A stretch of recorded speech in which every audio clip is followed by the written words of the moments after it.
Bonjour, bonjour à tous, nous sommes le mardi 20 décembre. Je suis ravie de vous retrouver ce matin pour le mug.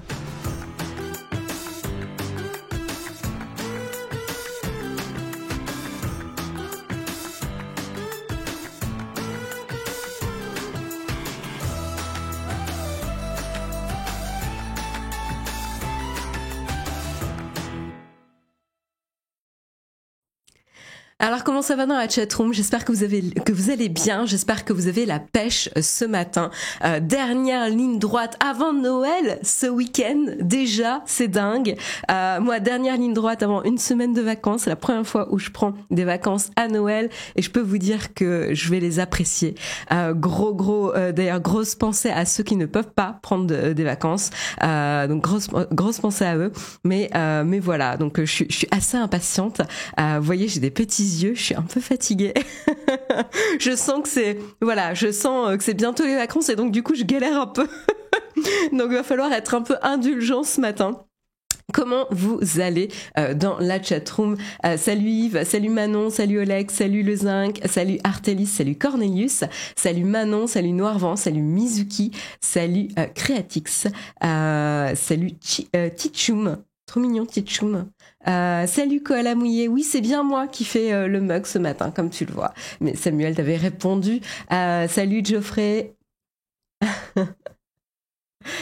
Réveillé depuis 22 heures. Quelle horreur. C'est pour le boulot, c'est ton rythme habituel. Salut Chloé, salut Patrick. Et oui, merci Samuel de le rappeler. Du coup, comme je vous disais, je suis en vacances la semaine prochaine, mais du coup, pas de mug la semaine prochaine. Aucun mug la semaine prochaine. On fait une petite pause d'une semaine pour recharger les batteries. Pas envie d'aller bosser. Midi de travail froid et sous-effectif toute la semaine à cause du Covid. Vivement les vacances la semaine prochaine. Ouais. Le Covid, les rhumes, le machin a fait voilà, pas mal de personnes malades, pas top pour elles, mais du coup c'est pas évident aussi au travail des fois, ouais. Toutes mes pensées pour toi Artélis, c'est pas évident en plus quand on est en sous-effectif, ouais. Mais après t'es pas surhumain, ça arrive d'être malade, tout le monde peut être malade et donc du coup ça perturbe les choses, mais il faut faire comme on peut, quoi. Mais c'est vrai que quand des fois t'as besoin d'un nombre d'effectifs particulier, c'est un peu difficile de jongler avec les différents congés, ouais. Salut Alan, salut Lunita. En vrai, je passe un moment geek avec ma copine qui a déménagé au Québec, du coup, faut qu'on se cale. Ah, d'accord. Pas évident. Bon courage à tous les deux. On est des warriors avec mon équipe, ça va le faire. Bon mindset, bon état d'esprit, Artelis. Ça fait trop plaisir à lire. Bon, vous avez l'air d'être en forme ce matin. Moi aussi, j'ai vacances du 24/8, j'ai l'impression d'être de retour à l'école.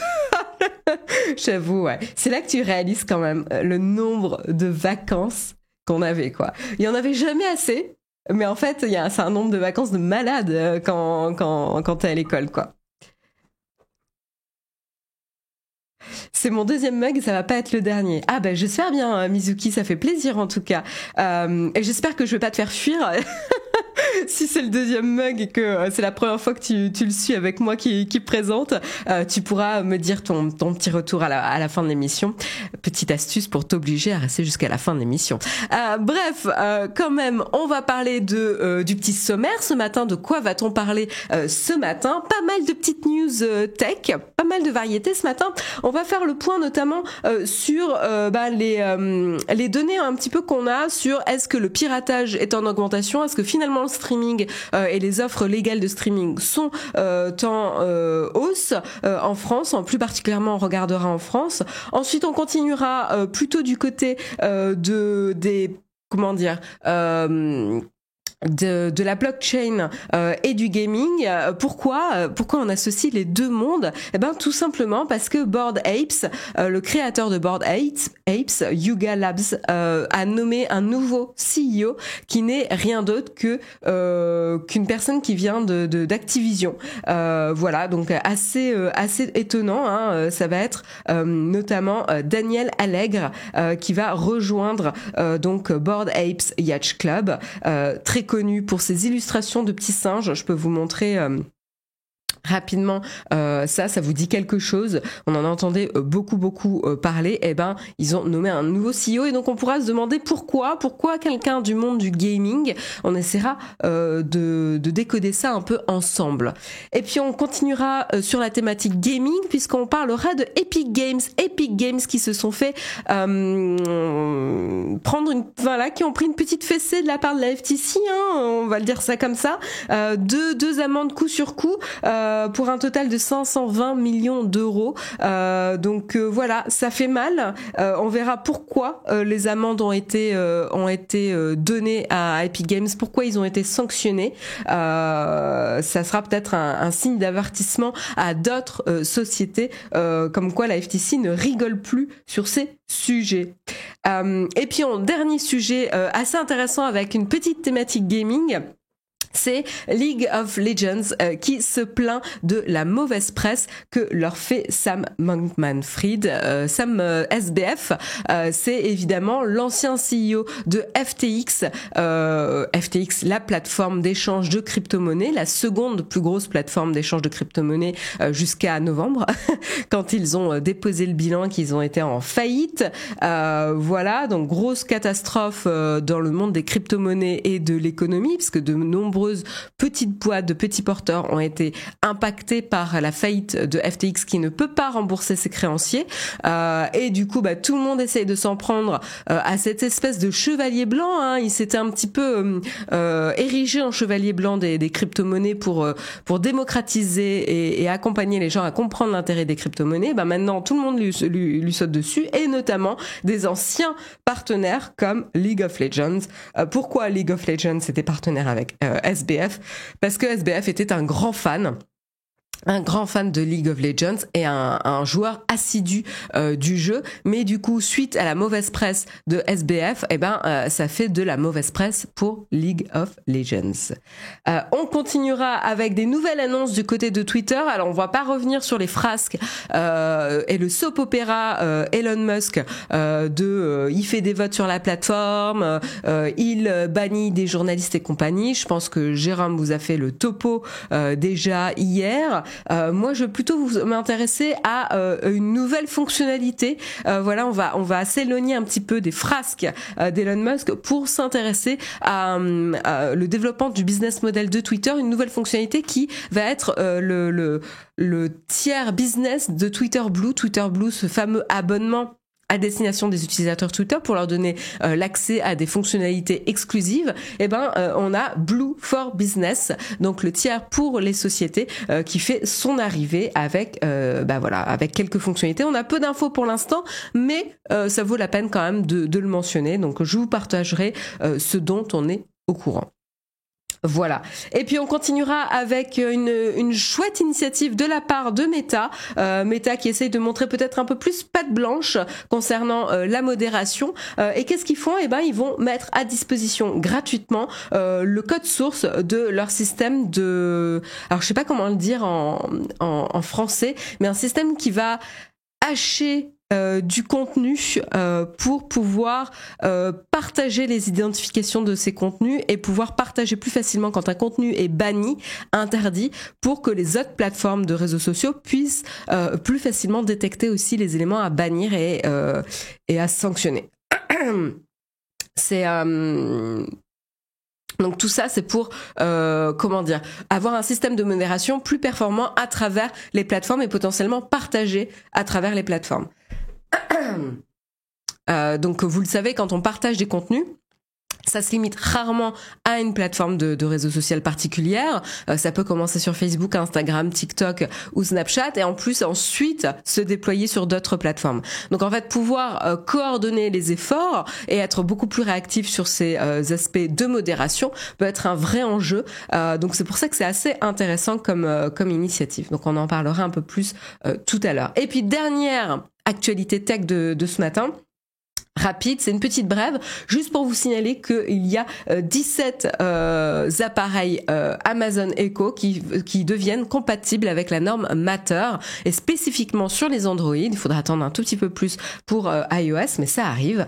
Donc voilà, on sent que le protocole Matter devient vraiment, enfin se déploie. Donc ça c'est vraiment une bonne nouvelle pour les utilisateurs et ça va. Enfin, j'ai bon espoir en tout cas que ça simplifie l'adoption, ça démocratise l'adoption de la domotique facile d'accès chez soi. Donc je trouve ça assez chouette. Voilà, petite brève sur l'adoption et le déploiement du protocole Matter.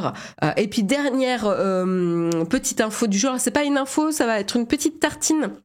On avait parlé de la série Mercredi, Wednesday, la semaine dernière. Eh ben, je l'ai commencé. Voilà, je vous ai écouté dans la chatroom. J'ai regardé les 4 premiers épisodes, hein, donc j'en suis déjà à la moitié. Vous voyez, hein.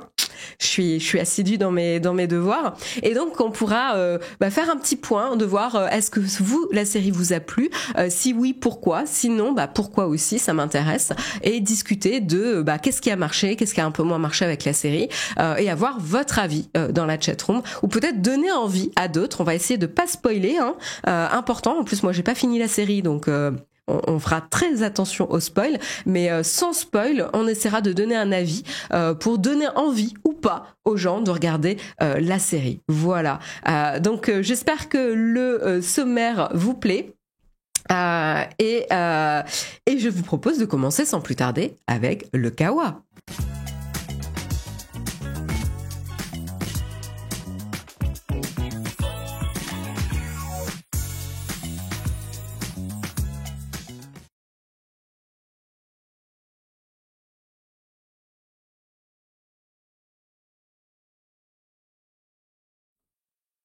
Désolée pour le délai, je suis encore un petit peu malade, donc je profite des génériques pour pour me remettre un petit peu.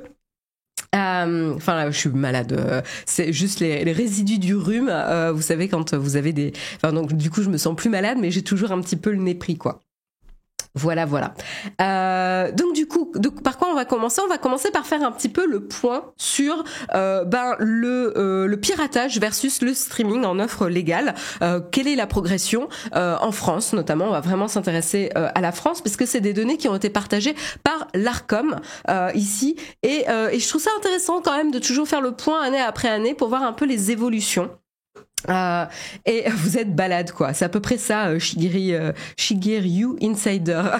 C'est à peu près ça. Salut Vodka. Hop.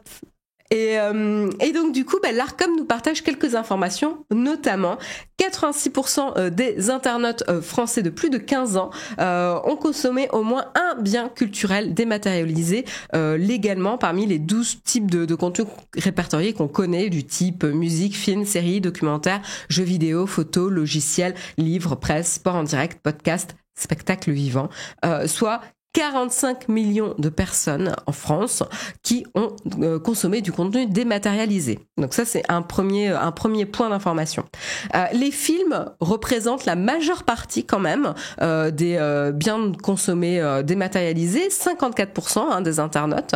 Ensuite, il y a la musique qui vient en second. Alors c'est marrant parce que historiquement, c'est quand même la musique qui s'est démocratisée le plus vite en termes d'offres de streaming légales, mais c'est quand même les films qui ont le haut du panier ici, donc 54% pour les films, 50% pour la musique. Ensuite, on a les séries télé qui sont pas très loin derrière, puisqu'à 49%, ce qui paraît assez logique, parce qu'il y a eu un gros boom en termes de consommation de séries.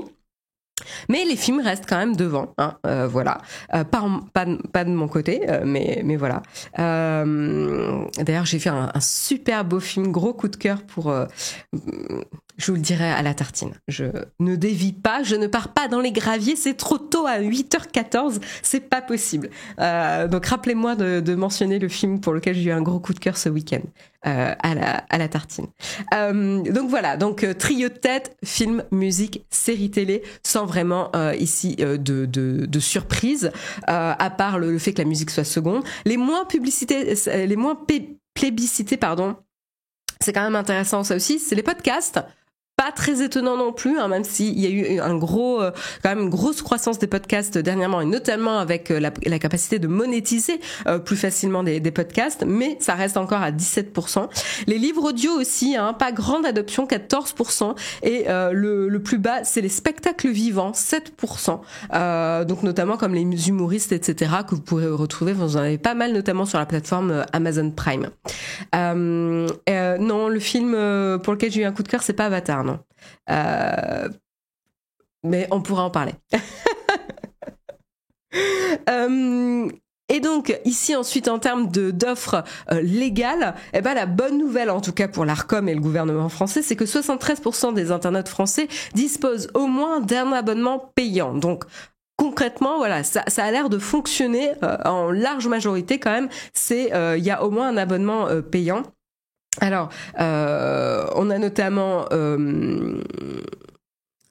encore une fois sans surprise, c'est plus ces abonnements de streaming vidéo qui ont du succès que les abonnements de streaming musical. Voilà, donc ça encore une fois, hein, on a cette tendance qui finalement, même si la musique était la première à profiter d'une offre légale, bah, elle s'est fait doubler par l'offre de streaming vidéo qui permet à la fois de bénéficier de films et de séries télé ici.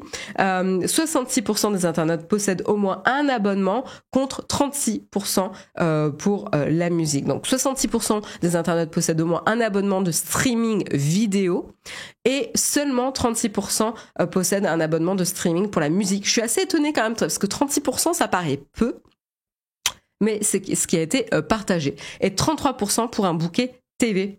Voilà, donc en général cette tendance elle est quand même à la hausse en termes d'abonnement. Il y a une hausse du panier moyen hein, en termes d'argent que ça représente à 21 € par mois en moyenne. Voilà. Le piratage du coup logiquement est en baisse, sauf chez les jeunes. Donc on a 24% des internautes qui consomment encore des contenus illégalement.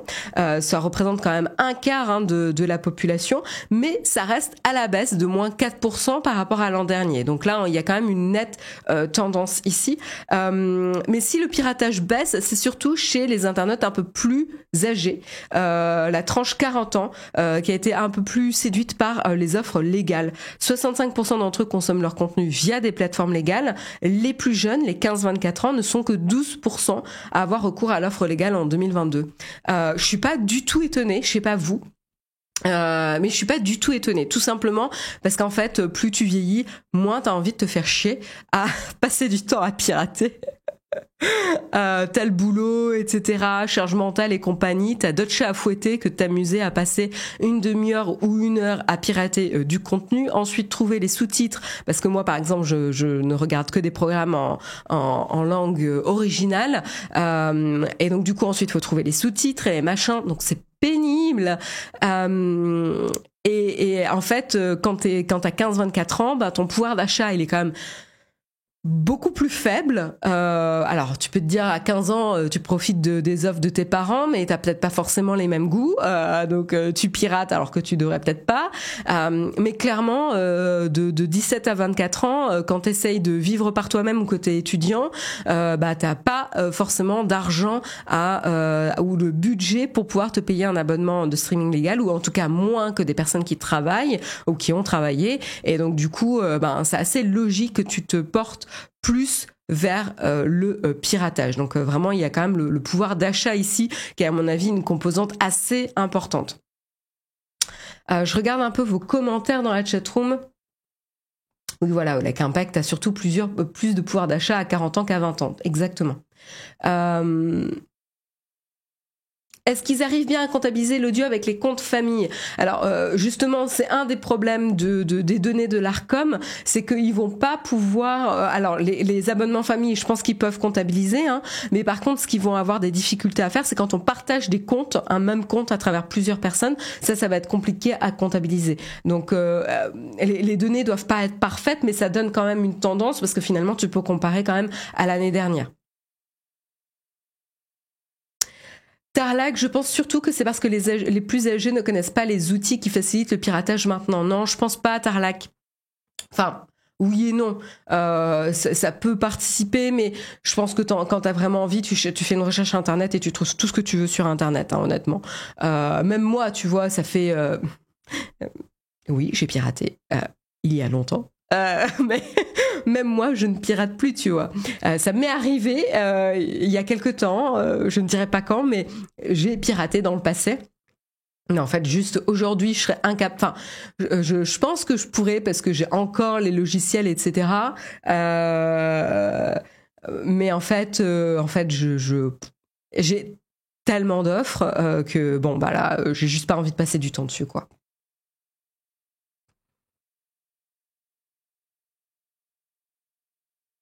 Les offres légales sont parfois de moins bonne qualité que ce qu'on trouve en piratage, par contre, les séries HBO sur OCS, par exemple. C'est-à-dire parce que HBO, justement, était sur OCS. Alors, je crois qu'ils sont censés partir, d'ailleurs, mais oui, tu trouves pas tout, hein. Ça veut pas dire que tu trouves tout. Il y a des séries que moi, j'aurais bien aimé voir, mais que j'arrive pas à trouver en France. Mais finalement, t'as déjà tellement de programmes accessibles que du coup, je les ai pas priorisés. Et Sadre nous dit, j'avoue que quand je pirate, je ne le fais maintenant que si ce n'est pas disponible en streaming.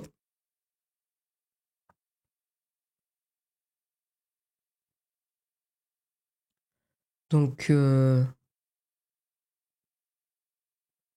je lis un petit peu vos commentaires.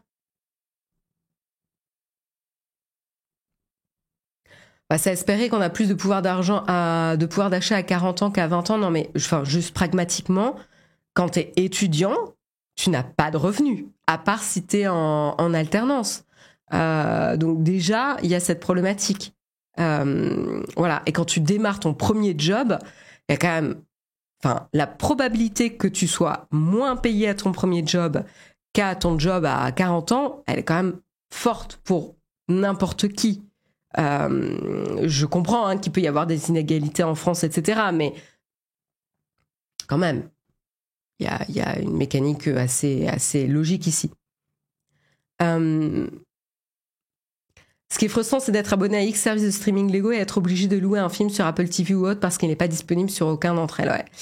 Ouais, c'est pas parfait, ouais, c'est pas parfait. Mais t'as quand même des offres, quand même la largeur du catalogue. Enfin, rappelez-vous ce qu'on n'avait pas quand on n'avait pas de service de streaming ou de piratage possible. On avait juste la télé avec 6 chaînes.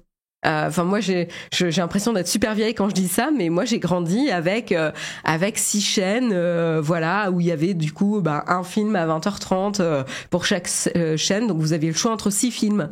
Voilà, et encore 6 films. Enfin, moi, j'avais pas Canal+, etc. Donc, voilà.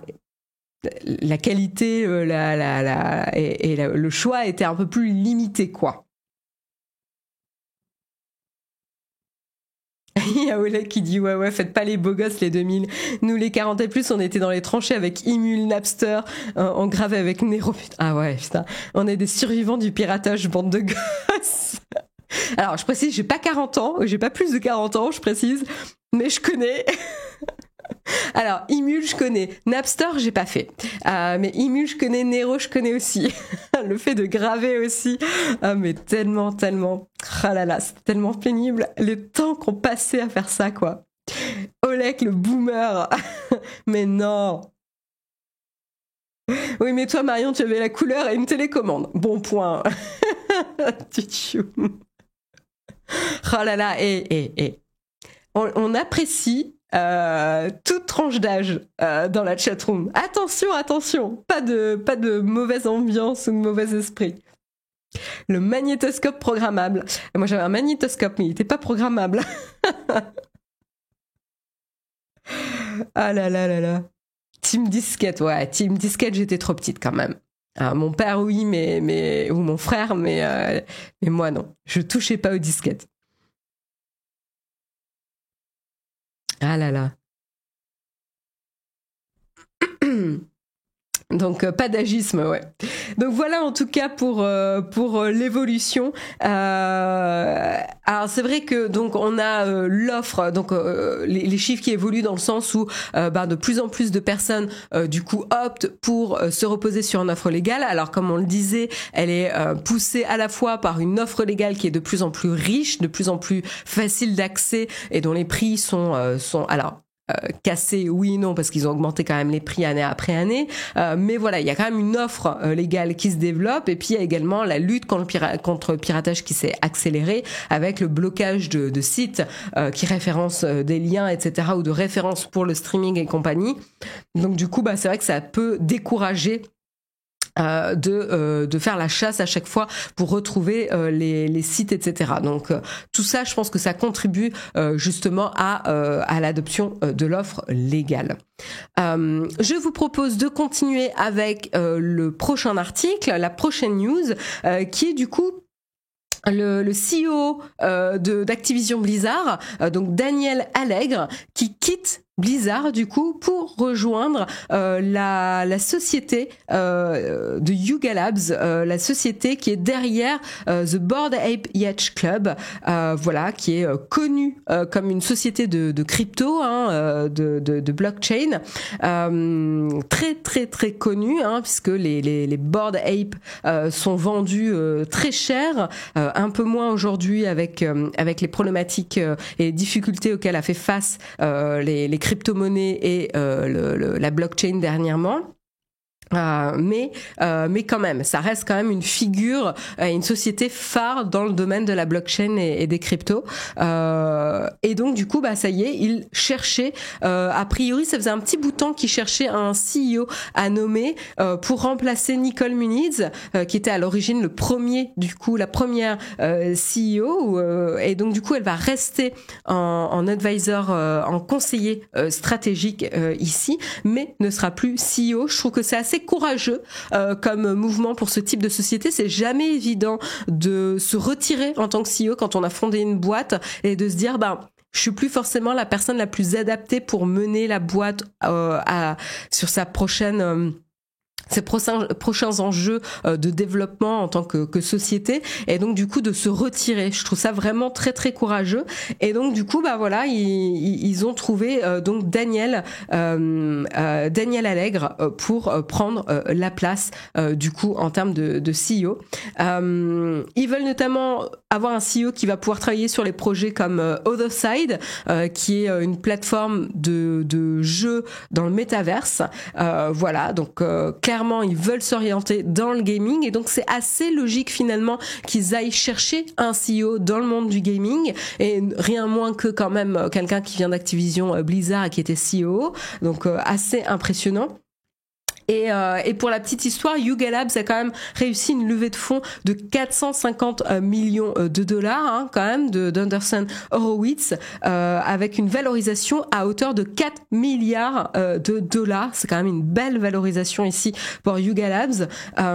Alors, certes, après la catastrophe de FTX, la faillite de FTX, ça a fait baisser les prix. Et notamment le fait de pouvoir acheter votre entrée au Bored Ape Yacht Club a réduit de 82% depuis son plus haut sa plus haute valorisation en avril dernier, mais ça reste quand même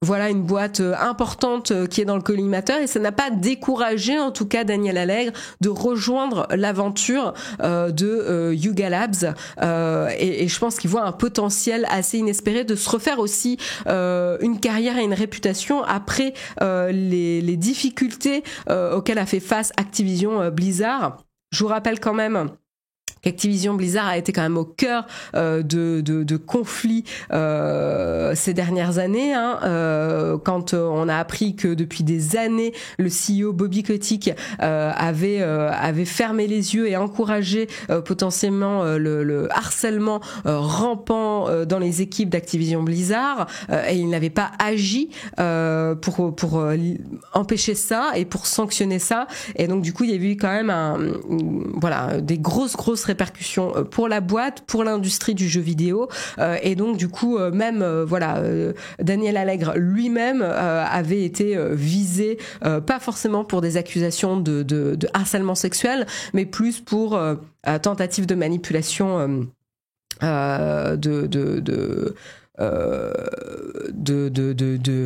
comment on va dire ça, de syndicats, on va dire.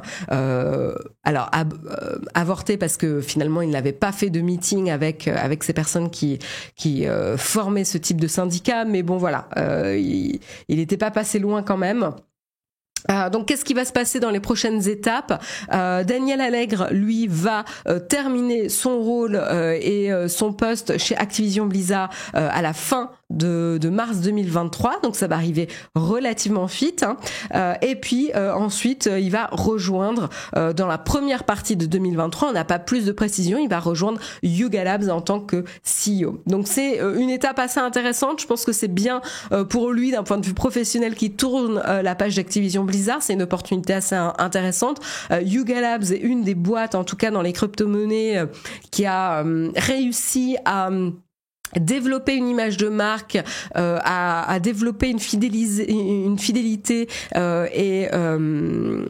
et être reconnu dans le monde de la blockchain. Donc je trouve ça assez intéressant à voir ce qu'ils vont proposer comme prochain service dans le monde du gaming. Ça peut être intéressant. Pour l'instant, moi, ça reste toujours un petit peu flou, les applications, mais je suis curieuse. Ça m'intrigue et je pense qu'il y a un vrai potentiel avec cette boîte-là. Donc, à voir. Qu'est-ce que vous en pensez, vous, dans la chatroom?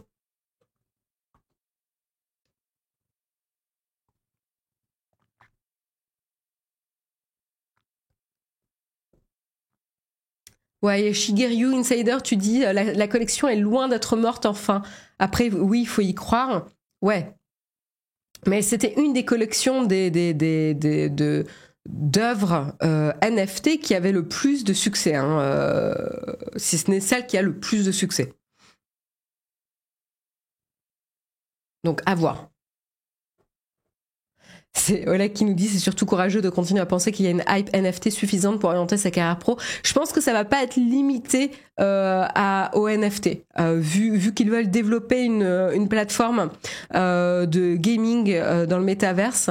Je pense que ça va pas se limiter, c'est qu'une partie. Et d'ailleurs, on avait vu, ils avaient décliné la hype de Bored Ape Yacht Club sur plusieurs biens. NFT et autres. Donc je pense que c'est que le début. J'ai un peu du mal, comme vous, j'ai un peu du mal à imaginer ça va être quoi les prochaines étapes, mais restons quand même à l'affût. Ça va être intéressant à suivre, je pense. Voilà en tout cas pour cette information.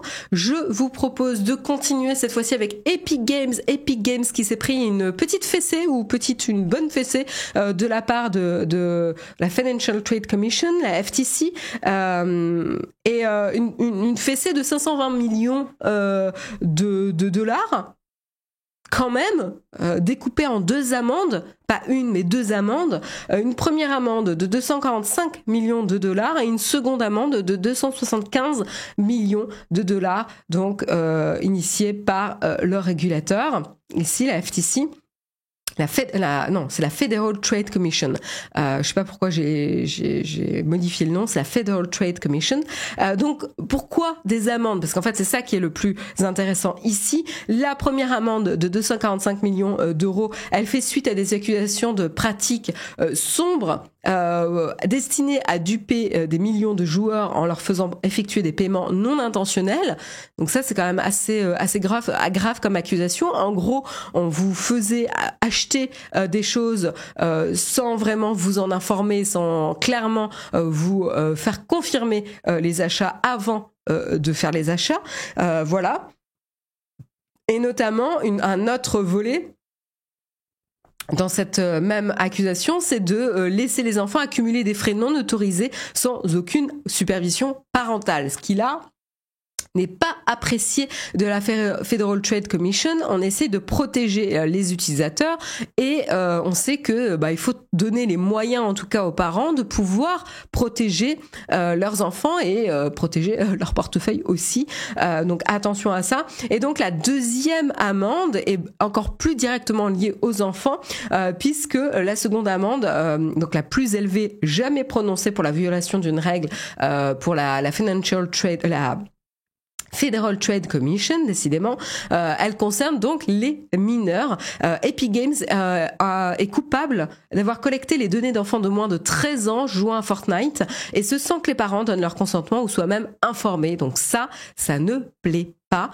Les États-Unis serrent la vis sur la protection des données privées. C'est intéressant parce qu'ils ont mis un peu de temps au démarrage par rapport à l'Europe, mais là ça y est, ils y vont et ils sanctionnent et donc c'est pour ça ils sanctionnent suite au traitement et à la collecte des données de mineurs, donc pas vraiment étonnant. Donc c'est quoi du coup les impacts pour Epic Games au-delà des deux amendes, donc à une hauteur totale de 520 millions de dollars à payer, c'est également de devoir changer leurs paramètres par défaut et de rendre des millions de consommateurs. Alors, on ne sait pas encore sous quelle forme ça va passer, mais notamment ceux qui ont fait des achats non intentionnels, il y aura peut-être un dédommagement ici. Il y a également le régulateur qui dit que les communications écrites et vocales seront interdites aux enfants de moins de 13 ans à moins d'obtenir l'accord des parents. Donc, il y aura du développement produit ici pour mettre les précautions nécessaires pour protéger les mineurs et protéger les communications vocales et écrites. Il y aura également les données. Qu'est-ce qui se passe des données précédemment collectées? Les données qui ont été récoltées et qui violent notamment le Children's Online Privacy Protection Act seront supprimées. Elles devront être supprimées. Et enfin, Epic Games devra se conformer donc aux injonctions de la FTC. Il devra permettre à l'utilisateur d'avoir le choix ou non d'enregistrer ses informations de paiement. Et il devra également mettre en place un mécanisme qui permet de reconfirmer la volonté d'achat du joueur pour qu'il soit mieux informé et qu'il puisse confirmer ses actes d'achat pour éviter des achats non intentionnels. Voilà, donc belle sanction pour Epic Games quand même. Voilà pour eux en tout cas.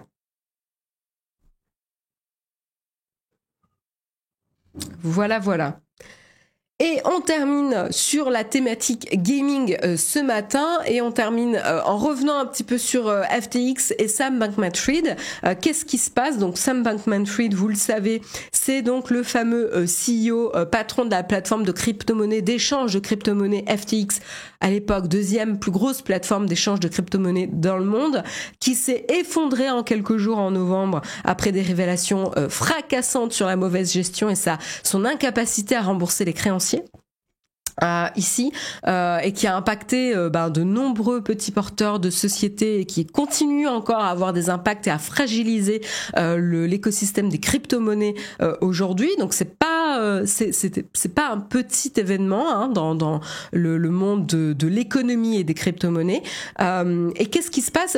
Ce qui se passe, c'est la passion de Sam Bankman-Fried pour le jeu vidéo de League of Legends a un impact négatif, selon Riot Games, sur le jeu en lui-même. Riot Games, c'est la société éditeur de League of Legends. Alors pourquoi, vous allez me dire? En effet, Riot Games était lié à FTX par un partenariat qui visait à donner de la visibilité à la plateforme de crypto-monnaie. Le studio américain essaie aujourd'hui désespérément de casser le contrat. FTX d'ailleurs doit beaucoup à Riot Games et c'est improbable qu'ils arrivent à les rembourser. Comme je disais, ils ont de nombreux créanciers qui les attendent au tournant. Et notamment, du coup, il y a une plainte qui a été déposée par Riot Games, qui a été dénichée par la chercheuse Molly White, qui tient d'ailleurs le site Web3 is going just great. Et justement, dans cette plainte, on peut lire un petit peu l'agacement de Riot Games à l'encontre de Sam Bankman-Fried, et notamment avant et au cours de la tempête médiatique, le nom et la réputation de Riot Games auprès de sa base de consommateurs a été inextricablement lié à FTX. J'ai envie de dire, ils avaient un contrat, à travers l'image de son CEO, Monsieur Bankman-Fried. Les médias et les commentateurs sur Twitter ont diffusé des images de Mr. Bankman-Fried jouant à League of Legends, le jeu de Riot Games, au moment même où FTX se crachait. Mais surtout, ce qui leur pose encore plus problème, c'est que ces images où il joue à League of Legends ont été publiées à côté de textes qui décrivent son attitude cavalière pendant des rendez-vous avec des investisseurs. La rumeur, c'est qu'il jouait à League of Legends alors qu'il tenait des rendez-vous, voilà, et son irresponsable gestion des fonds d'entreprise, voilà, donc ça c'est ce qui est mentionné dans la plainte de Riot Games. Ces images ont créé un arc narratif selon lequel l'attachement de Monsieur Bankman-Fried à League of Legends, qui était vu au départ comme quelque chose de compréhensible et d'humain, est désormais quelque chose de juvénile et d'imprudent. Alors bon, très bien, je comprends l'impact côté Riot Games, l'impact côté League of Legends. On n'a pas forcément envie d'être associé à une personnalité comme le CEO de FTX.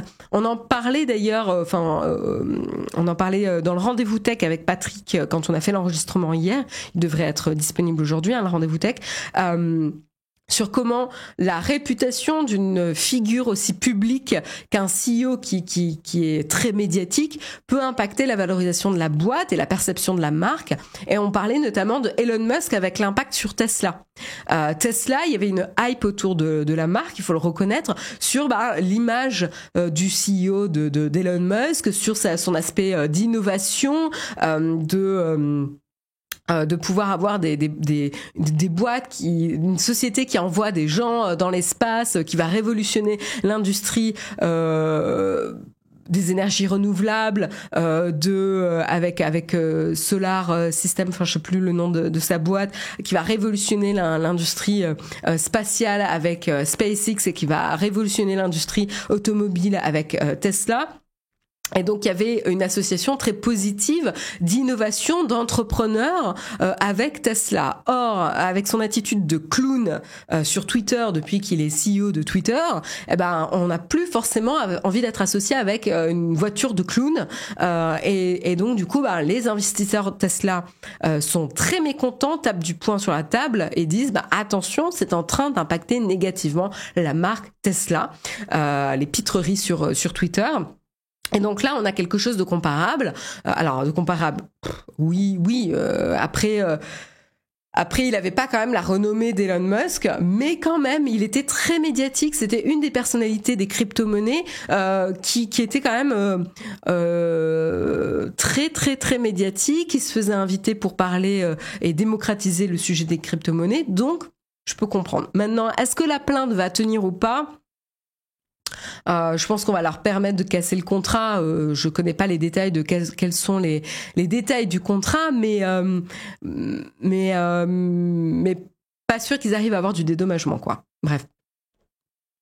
Donc voilà un petit peu pour l'information sur FTX et League of Legends. Voilà. Je vous propose de continuer de prendre des nouvelles de Twitter, mais on va pas parler des frasques d'Elon Musk, je vous rassure. On fait une pause aujourd'hui, on respire, voilà, et on va juste parler de fonctionnalités. On va parler de fonctionnalités puisque Twitter a dévoilé et annoncé officiellement l'arrivée de Twitter Blue for Businesses, ou Twitter Blue for Business, parce qu'il n'y a pas de pluriel là. Donc ça c'est intéressant, donc c'est l'alternative professionnelle qui vise les sociétés pour leur abonnement Twitter Blue. Donc on voit que Twitter vraiment essaye de renforcer son modèle business ici pour rémunérer et monétiser sa plateforme de réseau social. En quoi ça consiste un petit peu ce Twitter Blue for Business? C'est donc un abonnement qui vise les boîtes, les professionnels, et qui va permettre à ces sociétés de vérifier, se distinguer sur Twitter, de s'identifier sur Twitter. Le service va permettre aux sociétés de pouvoir lier leur compte principal de société au compte de leurs employés pour plus facilement identifier les représentants de la boîte sur Twitter. Et qui travaille pour la boîte et un peu officialiser ça. Actuellement, Twitter est en train de tester ça avec un petit groupe de boîtes et notamment avec ses propres employés. Ils l'ont testé pour eux-mêmes et on peut voir un petit peu à quelle forme ça prend. Donc, je vais vous montrer un petit peu un extrait ici. Donc, qu'est-ce qu'on voit? Qu'est-ce que vous voyez à l'écran? Vous voyez un tweet de Esther Crawford. Esther Crawford, c'est une employée de Twitter. Vous pouvez voir d'ailleurs qu'elle a un compte vérifié parce qu'elle a le petit check bleu. Mais à côté de son pseudo, à côté du petit check bleu, vous voyez qu'il y a un autre icône qui est un icône carré Twitter. Du petit oiseau bleu et qui est similaire au petit carré bleu Twitter que vous voyez dans le compte Twitter Business qu'elle cite dans son propre tweet. Donc en fait, qu'est-ce qui se passe ici? Les comptes business vont maintenant être identifiés. Alors ceux qui ont ce service Twitter Blue for Business vont être identifiés par un avatar carré à bord arrondi là. Donc ça va déjà les différencier des comptes standards qui ont un avatar rond, comme vous le voyez avec Esther Crawford.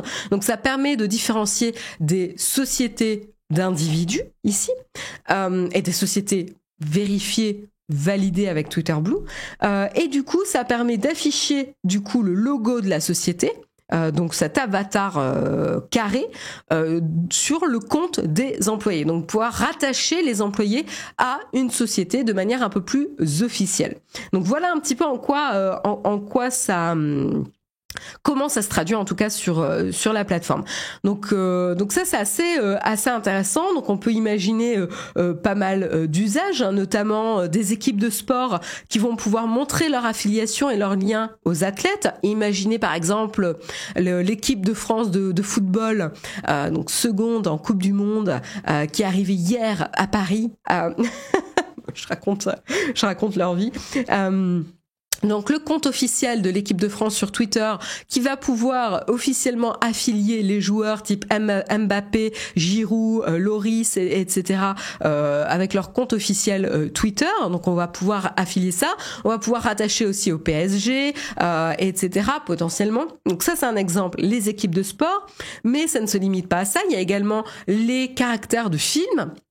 Vous avez des comptes qui sont ouverts qui représentent des caractères de films et donc on pourrait montrer leur affiliation avec le compte officiel du film comme ça. On pourrait avoir les journalistes, ça me fait rire un petit peu avec ce qui s'est passé dernièrement, mais les journalistes qui pourraient officialiser leur affiliation aux publications et aux publications spécifiques, genre New York Times avec les journalistes du New York Times, etc., etc. Donc il y a un vrai intérêt ici à donner de la visibilité à ces porte-paroles finalement et pouvoir créer cette espèce de petite toile d'employés versus société. Enfin, je trouve ça assez intéressant comme démarche. Qu'est-ce que je peux vous dire de plus? On n'a pas beaucoup d'informations sur cet abonnement business pour être honnête. On n'a pas d'informations sur le prix, qui sera éligible, comment on va vraiment vérifier ces comptes de société finalement, qu'est-ce qu'il faut pour pouvoir être vérifié, est-ce qu'il faut juste payer ou est-ce qu'on peut vraiment vérifier? On ne sait pas non plus le délai de déploiement de la fonctionnalité par rapport à l'année prochaine, quel va être le délai pour que ça soit accessible à tous, etc. Et il y a même une petite mention qui est un peu bizarre, un peu floue, qui dit que les fonctionnalités de Blue for Business potentiellement ne seront pas disponibles sur toutes les plateformes et pourront changer périodiquement. Qu'est-ce que ça veut dire ? Je ne sais pas. Alors peut-être qu'ils se protègent pour dire on va tester des fonctionnalités, elles seront pas disponibles partout au début, et puis il y en a qui vont peut-être changer et être supprimées pour voir si ça fonctionne plus ou moins, et qui se protègent par rapport à ça. Peut-être. Vu que c'est un service payant et que du coup se dire que tu payes pour un truc où ils enlèvent la fonctionnalité pour laquelle tu payais, c'est un petit peu dommage à voir. Mais bref, c'est un petit peu flou. Mais en tout cas, je trouve que c'est un mouvement assez logique de la part de Twitter ici, de proposer un abonnement pour les sociétés. Un autre aspect aussi, c'est que maintenant il y a un check. Donc le petit check de vérification qui est bleu pour valider les comptes, il devient gris pour les organismes de gouvernement. Voilà, donc là vous pouvez voir un exemple avec la Maison Blanche. Ici, vous pouvez voir que le compte a un petit check gris. Voilà, ici à côté de The White House, vous pouvez voir le petit check gris. Donc voilà un petit peu pour Twitter. Je regarde un peu vos commentaires dans la chatroom. Oui, Mbappé, ça serait France, PSG, Nike et compagnie, ouais. Après, il bosse pas pour Nike, mais il a des partenariats, ouais. Une personne peut être affiliée à plusieurs entreprises, potentiellement. Tu vois, Elon Musk, il pourrait être affilié à Tesla, SpaceX et compagnie. Enfin, lui, il aurait une collection de boîtes à côté. À voir si c'est autorisé ou pas, ou si tu dois choisir. Mais ça, j'ai pas les détails sur cette question. Mais moi, ça me paraît très logique de pouvoir avoir plusieurs boîtes, en effet.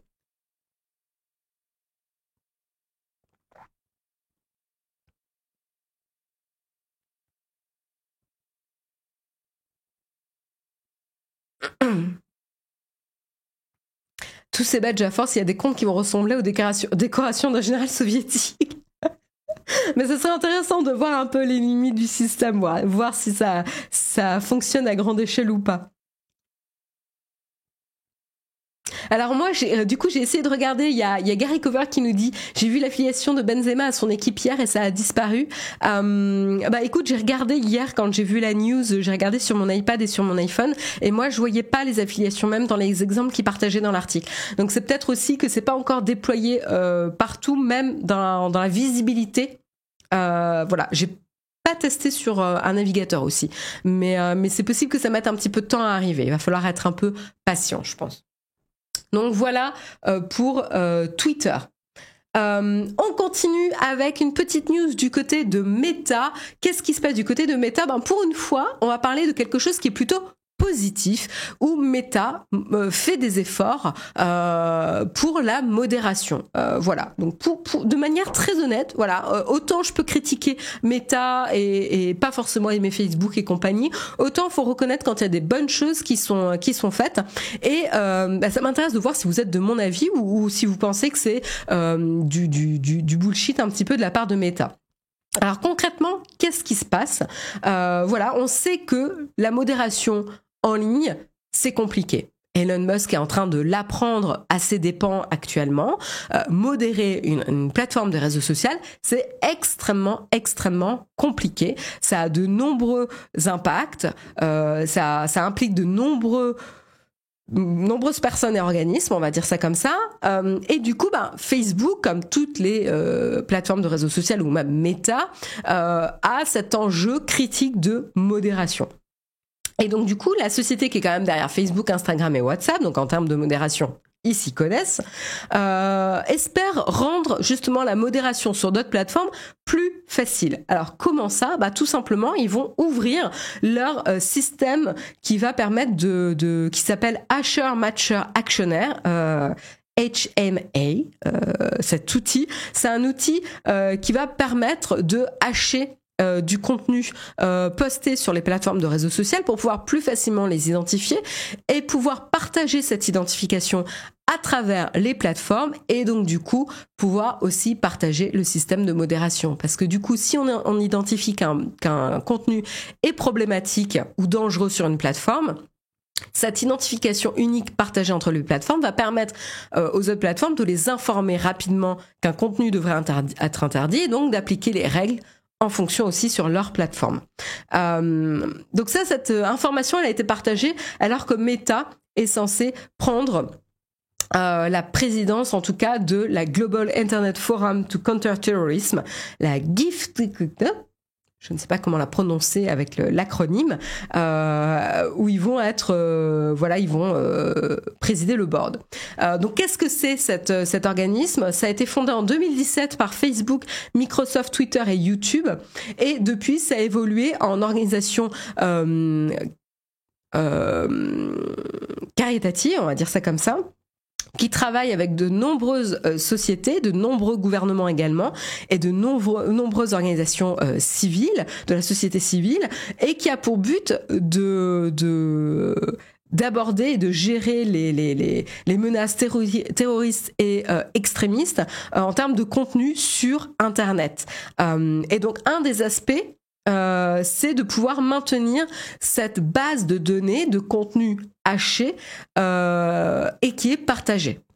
Donc ça, c'est hyper intéressant pour le contenu extrémiste. On parle du contenu extrémiste ici.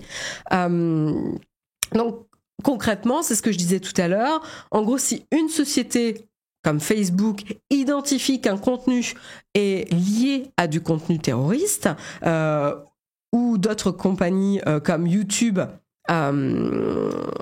ou Snapchat, etc. Grâce au fait que Facebook a identifié que ce contenu était lié à du contenu terroriste, ils vont pouvoir appliquer les règles en fonction de ça, puisque du coup, ils vont partager cette identification de contenu avec ce hash. Et donc, du coup, si Facebook donne l'information que ce contenu haché est très dangereux, ça va permettre aux autres plateformes de pouvoir en bénéficier plus rapidement. Donc là, j'ai donné l'exemple de Facebook qui informe, mais ça peut être aussi YouTube, etc., etc. Donc toutes les boîtes qui partagent finalement cette base de données. Alors pourquoi il y a ce système de hash ? Tout simplement parce que ça serait évidemment trop lourd de pouvoir stocker tout le contenu partout et d'avoir une base de données partagée de tout le contenu stocké tel quel. Donc en fait, c'est beaucoup plus léger de pouvoir utiliser un algorithme qui va hasher du contenu, que ce soit PDF, articles, vidéos, musique, etc., de le passer à travers cet algorithme, de récupérer un hash unique. Et ce qui est intéressant, c'est que vous pouvez pas récupérer le contenu à partir de ce hash, mais à chaque fois que vous hashez via ce même algorithme le même contenu, vous allez obtenir le même hash. Donc il y a vraiment cette notion d'identification ici qui est clé. C'est comme une empreinte unique de ce contenu. Et donc du coup, voilà, comme je disais, si vous tombez sur un identifié en tout cas, une vidéo extrémiste, une photo terroriste, un manifeste en PDF ou n'importe quoi qui est alimenté via cet algorithme qui a été haché, ça va être automatiquement identifié sur toutes les plateformes et donc permettre d'identifier plus rapidement à plus bas prix parce que ça va réduire les coûts pour les sociétés pour gérer cette modération et contrer et limiter la propagation de ce type de contenu sur les plateformes. Et donc concrètement, vous allez dire mais non mais c'est bon, YouTube, ils ont leur propre algorithme, ils en ont pas besoin, etc.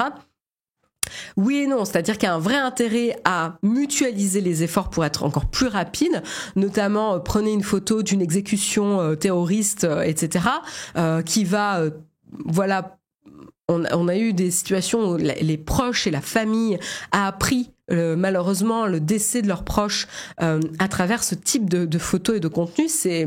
Je ne peux même pas imaginer le sentiment et l'impact sur la famille et les proches quand ça arrive. Et donc du coup de pouvoir réagir plus rapidement, identifier à travers toutes les plateformes ce type de contenu et limiter leur propagation, c'est hyper intéressant. Voilà, donc il y a ce genre de choses qui est intéressant et puis aussi pour des sociétés plus petites, des réseaux sociaux plus petits qui n'ont pas forcément la force de frappe de Meta ou de YouTube, etc. pour pouvoir bénéficier de ce système-là, c'est quand même assez intéressant. Donc voilà, donc c'est la grosse nouveauté, c'est pas forcément ce système de base de données partagée, etc. C'est plutôt l'aspect de mettre en open source leur système de hash, qui est assez intéressant.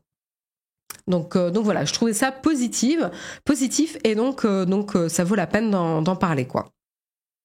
Un grand merci à Chris 157 qui nous soutient. D'ailleurs, pour rappel, si vous avez un abonnement Amazon Prime, vous pouvez gratuitement nous soutenir via Twitch, puisque vous avez un abonnement gratuit. Donc un grand merci en tout cas si vous faites ça. Ça nous permet nous de pouvoir rémunérer les personnes qui travaillent pour la chaîne, pour Naotech. Donc un grand merci pour votre soutien. C'est très important pour nous. Donc un grand merci à Chris 157. Clipban nous dit bonjour, le H est le même si l'image est croppée ou la vidéo est cutée. C'est une très bonne question, Clipban. Je sais pas, je peux pas te confirmer, j'ai pas cette information dans l'article.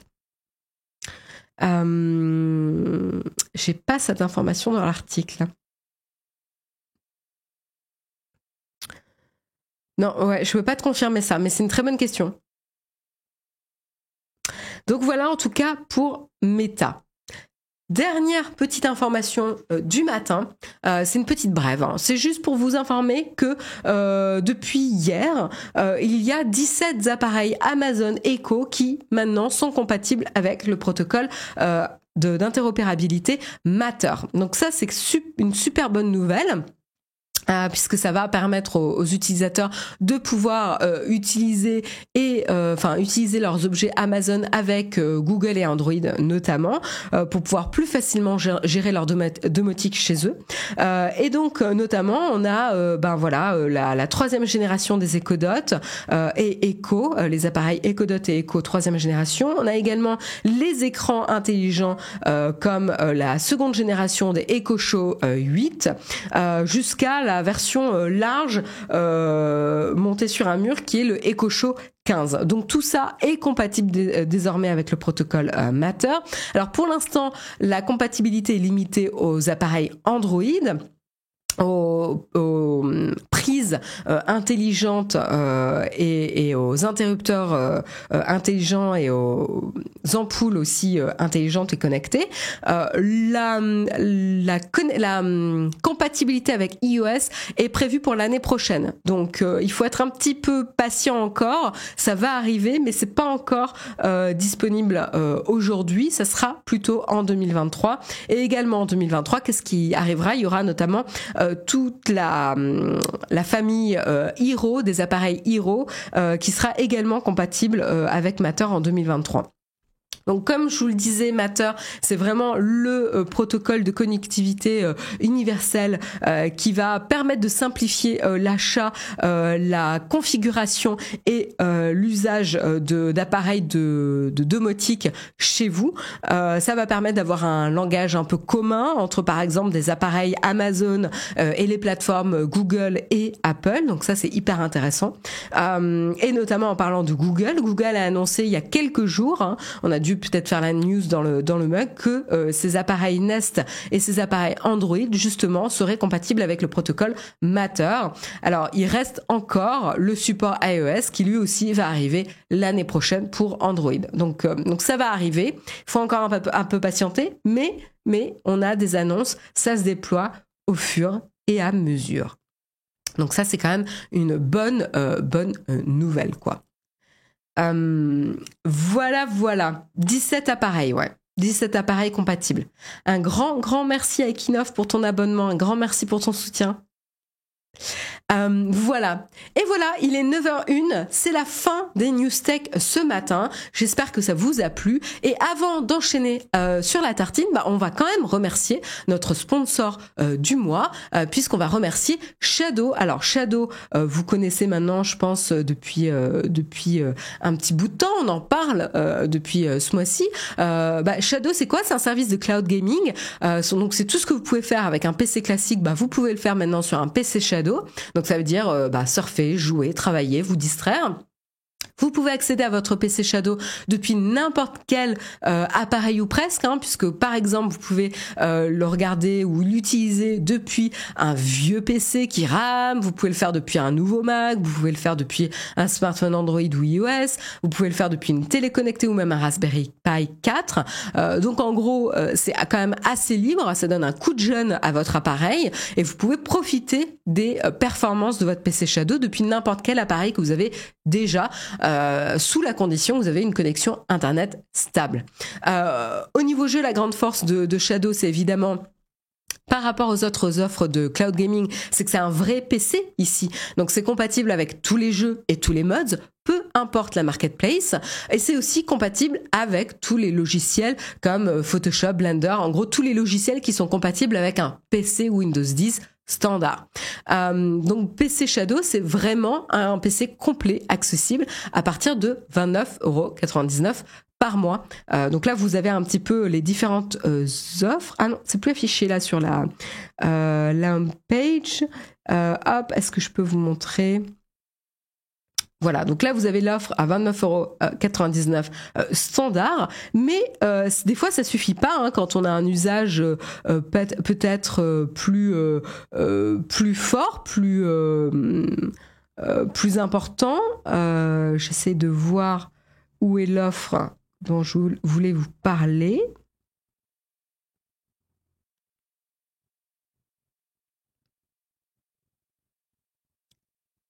Hop. Ah, mais il n'y a plus leur autre offre. Alors, je sais pas si c'est parce qu'ils l'ont mis en... Ok. Bizarre. Bizarre. Ok, je suis bloquée. Bon, écoutez, c'est pas grave, mais... Ah, voilà. Eh ben voilà. Là, vous avez l'exemple. Donc, la formule standard, c'est 29,99 €, mais vous pouvez voir en dessous. Hop, si je mets... Ah merde, Marion. Je tapais sur...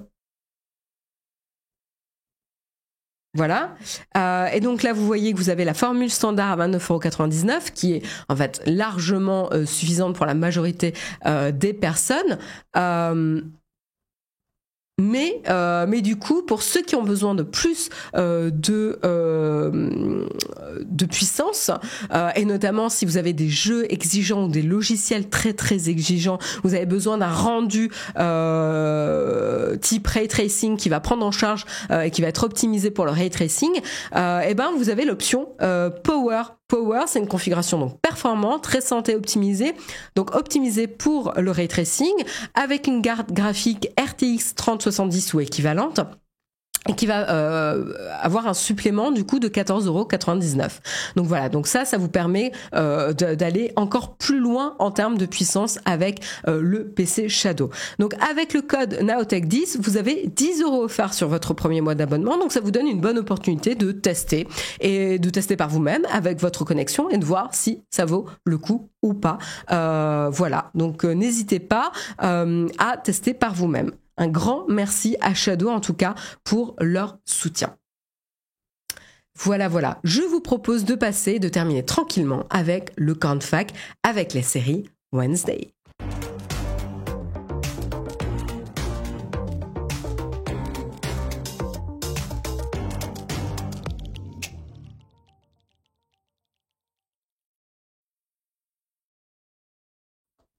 Et voilà, c'est la fin de l'émission, mais avant de se quitter, on va parler pendant quelques minutes et débriefer de la série Wednesday. Alors rassurez-vous, on va éviter les spoilers, on va pas spoiler la série, on va juste parler du pitch, voilà, de c'est quoi l'histoire de départ, et de voir avec vous dans la chatroom si vous avez aimé ou pas. Donc en gros, pour vous la faire courte, je vous partage quand même la petite affiche. Wednesday, c'est quoi ? Eh ben, c'est donc une histoire de la famille Addams. Famille Addams, grand classique. À l'origine, c'était une BD, je crois, ou des illustrations qui ensuite ont été adaptées par Tim Burton. Là, il y a une série, il y a eu des films, etc. Et puis là, on se retrouve avec donc une nouvelle série qui va s'intéresser particulièrement à la fille de la famille, qui est donc mercredi, ici Wednesday, en langue originelle.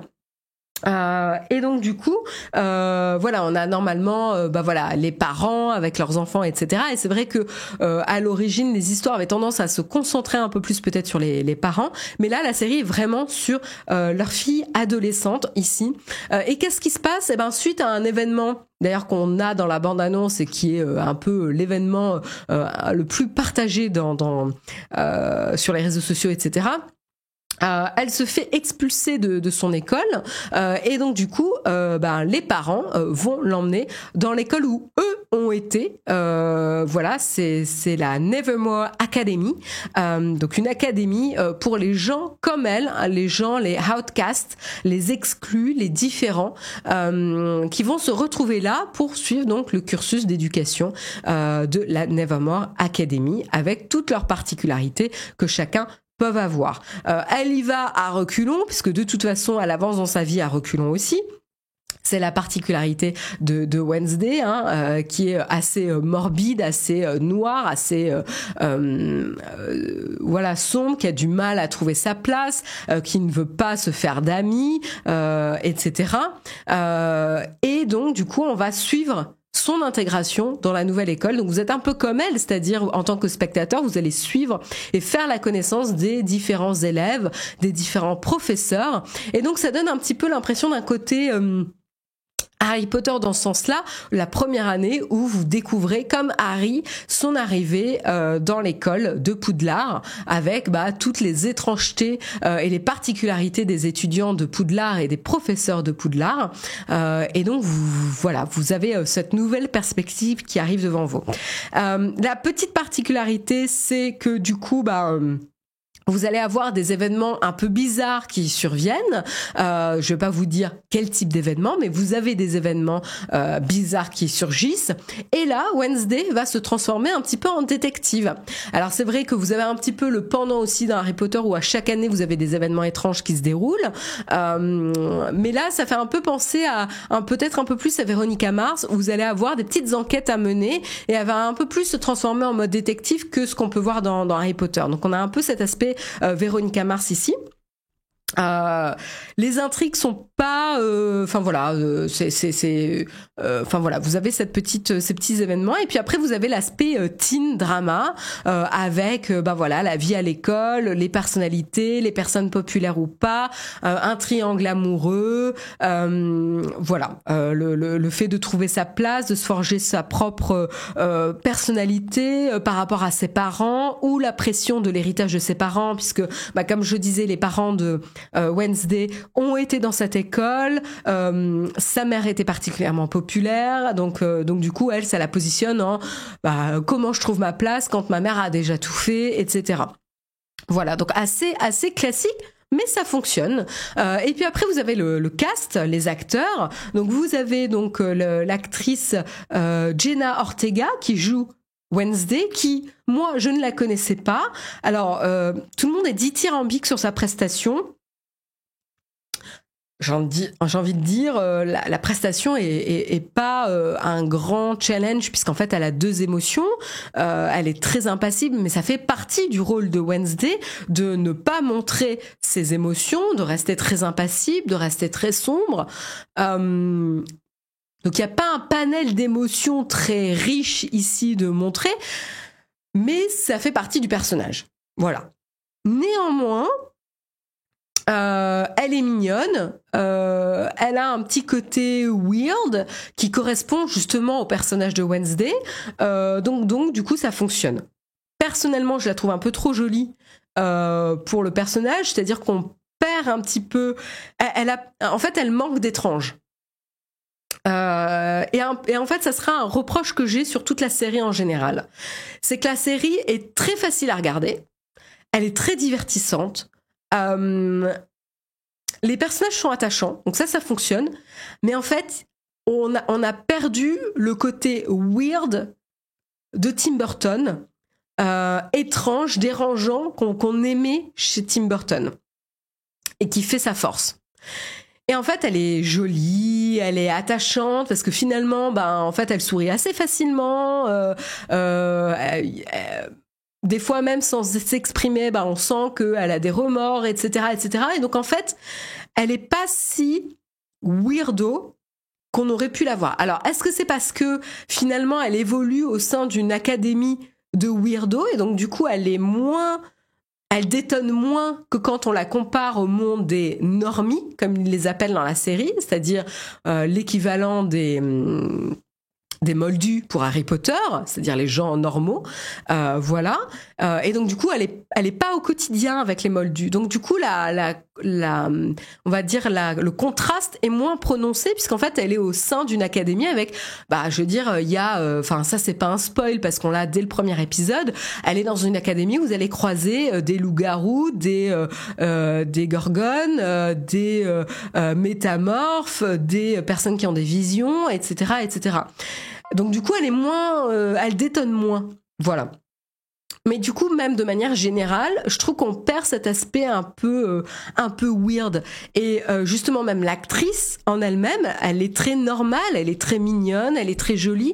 Il n'y a pas cet aspect weird qu'on avait avec la première, l'actrice d'origine elle s'appelait. J'essaie de retrouver son nom, que moi j'adore.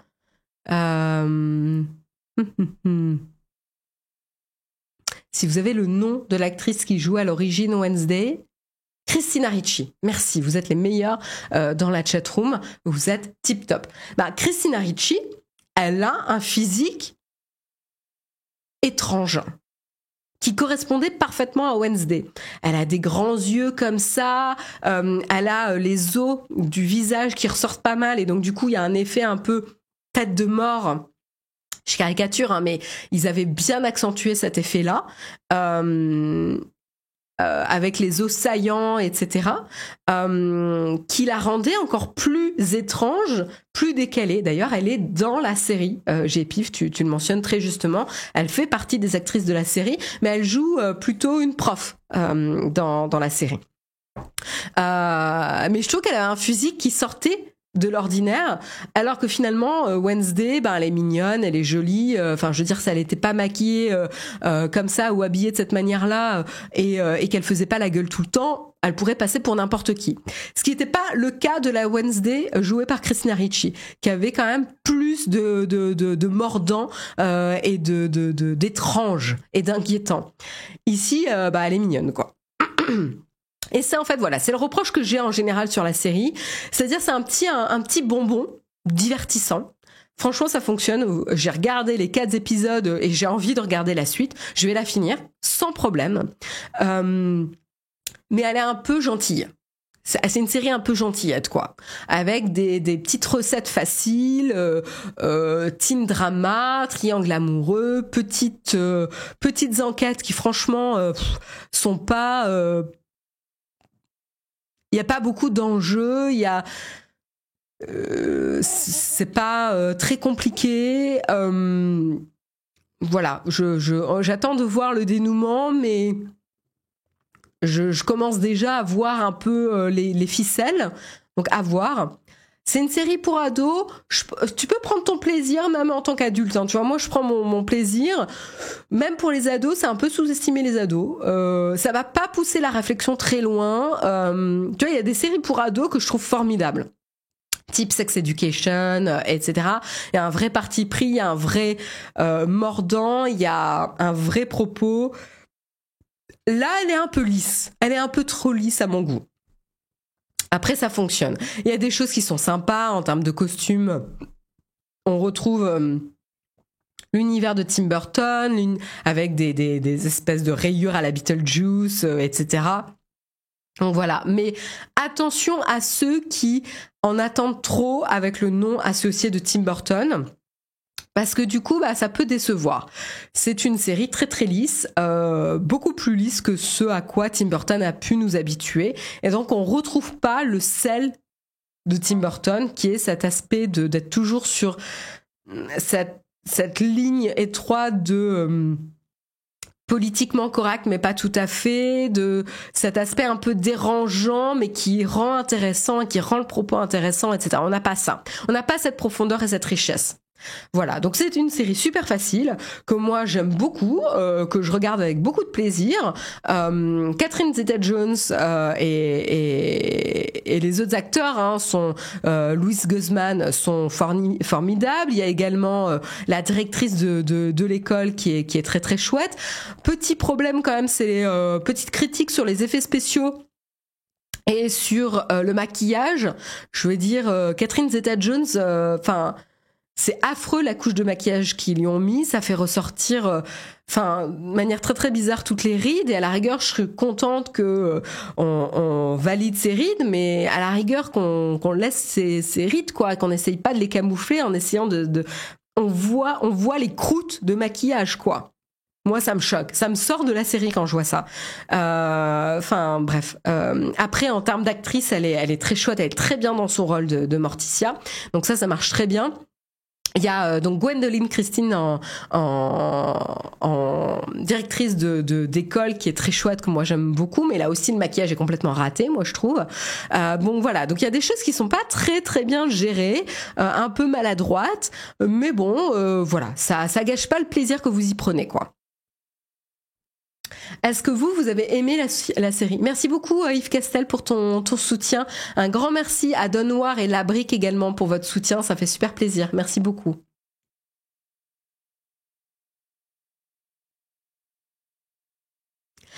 Je me demande parfois comment ça se passe les castings. Ça doit être super bizarre de dire à quelqu'un on t'a retenu parce que t'es pas trop jolie et super flippante. Ouais, Oleg, après, franchement, Christina Ricci, elle peut être très jolie. Et elle est très chouette d'ailleurs dans la série, j'adore son style, elle a un style très très chouette, voilà, même en termes de fringues et tout, je la trouve cool, mais voilà. Ouais, les effets spéciaux, c'est pas le meilleur.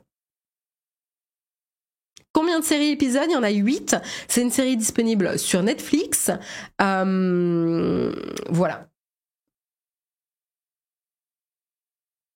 Donc, le Gomez est affreux et pas crédible. J'avoue que j'ai pas été époustouflée par sa prestation. Je trouve que les ados et notamment l'étudiante, sa compagne de chambre, est plus chouette en termes d'actrice que Gomez par exemple. Mais voilà. Ouais, on parle de mercredi exactement. La série est moyenne, manque de cruauté. Ouais, il y a pas de cruauté dans la série. C'est ça qui est assez étonnant, c'est que finalement, c'est une série assez classique, assez lisse, quoi. À part la scène de départ qu'il a fait expulser de l'école, et à part la scène de bal que tout le monde a vue avec la danse de mercredi, ça reste une série très très très très lisse, où il n'y a pas de weird, de cruauté, d'étrangeté tant que ça. Et je pense que c'est ça qui manque beaucoup en fait pour la rendre mémorable. En fait, je pense, voilà, c'est une série très facile à lire, à regarder, où vous passez un très bon moment, mais ça va pas rester, genre je vais l'avoir oublié après l'avoir fini, quoi. Je vais passer à autre chose. Elle va pas marquer les esprits. Donc, je pense que c'est là l'occasion manquée pour une série de Tim Burton sur la famille Addams. Voilà. Donc voilà. Écoutez, franchement, boudez pas votre plaisir. C'est une bonne série de Noël, j'ai envie de vous dire, pour vous divertir sans vous en demander trop. Donc voilà, profitez-en. Petit bonbon pour Noël, c'est toujours sympa.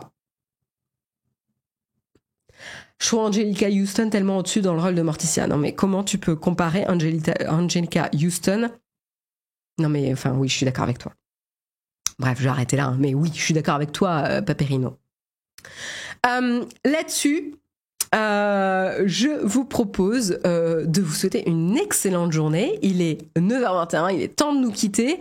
Voilà, on a passé un bon moment ensemble. Merci de m'avoir recommandé en tout cas la série mercredi, parce que je regrette pas de l'avoir regardée. Je vais la continuer avec plaisir et la terminer. Je vous souhaite une excellente fin de semaine. Profitez bien des fêtes. Je vous retrouve à la nouvelle année. Pour voilà, débriefer toujours plus des actualités tech. Avant de se quitter, on va voir qui on va rejoindre. bah allez, on va rejoindre Étoile. Voilà. Et puis moi, je vous souhaite une excellente journée. Bye bye à tous et à très bientôt. Bye bye.